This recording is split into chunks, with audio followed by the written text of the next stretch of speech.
Welcome back to the channel, guys. I've got some fun stuff for you today. What we're going to be working on is we're going to be doing an introduction to shooting in HDR mode. So let's get to the video.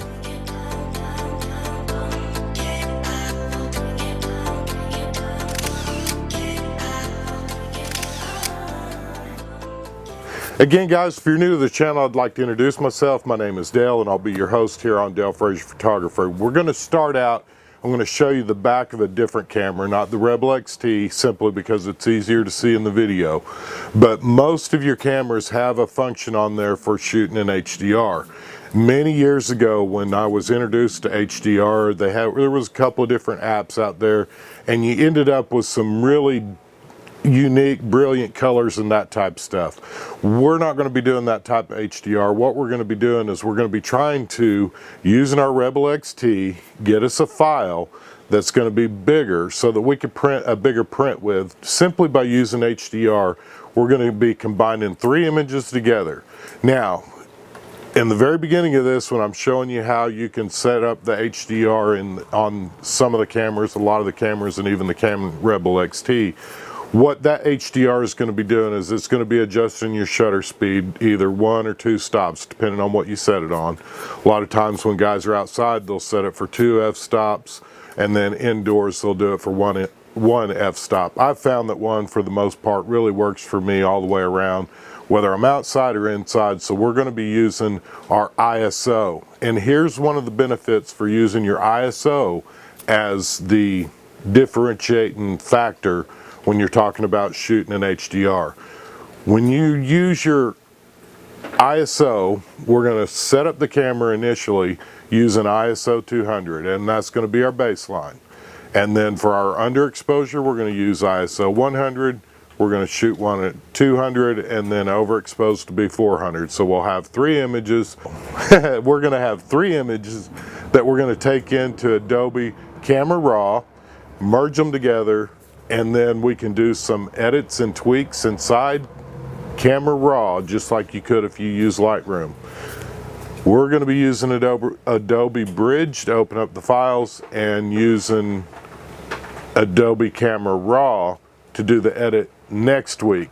We're going to keep this video really short. I'm just kind of giving you an introduction to HDR. And one of the reasons why you might want to use ISO in lieu of your camera changing the shutter speed. Let's say that you're at a spot where you're actually taking a picture of the waterfall. You know, if you change your shutter speed, the speed of the water that's going to be blended, if you will be different by changing your shutter speed. So by changing the ISO, you're going to be leaving your shutter speed the same and your aperture the same, and it should end up with a smoother image overall. I will say this, I went out yesterday and I shot some of the little weed flowers that grow up in your front yard this time of year, every year in springtime, and the wind was blowing just enough that you can see some movement.